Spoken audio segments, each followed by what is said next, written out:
একটি বোরখা পরা মেয়ের গল্প। পর্ব 4। কাজটা শেষ করার জন্য সময় দেওয়া হয়েছিল 1 সপ্তাহ। আমি টিমের সবার সঙ্গে প্রতিদিন কাজ করছিলাম। আমার টিমের কিছু সদস্য শুরুতে সহযোগিতা করতে চায়নি, কিন্তু আমি কারো আচরণকে ব্যক্তিগতভাবে না নিয়ে নিজের লক্ষ্যেই মনোযোগী ছিলাম। একদিন কাজের সময় টিমের একজন রিয়াদ ভাই বললেন, ফারিহা, তুমি তো ভালোই করছো, কিন্তু এত চাপ কিভাবে সামলাও? আমি মুচকি হেসে বললাম, ভাই, প্রথমে তো ভয় লাগতো, কিন্তু ধীরে ধীরে বুঝলাম কাজ আর মনোবল দিয়ে সব সম্ভব।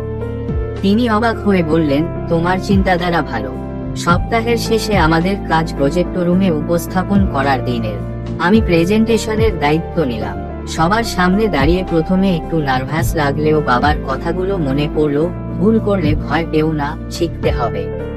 আমি আত্মবিশ্বাসের সঙ্গে প্রেজেন্টেশন শেষ করলাম। পুরো অফিস তালি দিয়ে প্রশংসা করল। এমনকি যারা প্রথমে আমার সমালোচনা করেছিল তারাও বললেন, তুমি সত্যিই যোগ্য, ফারিহা। আমাদের ভুল হয়েছিল।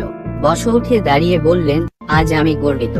ফারিহা প্রমাণ করেছে যে কঠোর পরিশ্রম এবং একাগ্রতা দিয়ে সব সম্ভব। তার কথা শুনে চোখে পানি চলে এল, কিন্তু নিজেকে সামলে নিলাম। সেদিন থেকে অফিসের সবাই আমাকে অন্য চোখে দেখতে শুরু করলো। আমি আর শুধুই বসের মেয়ে নই, আমি এখন একজন যোগ্য কর্মী।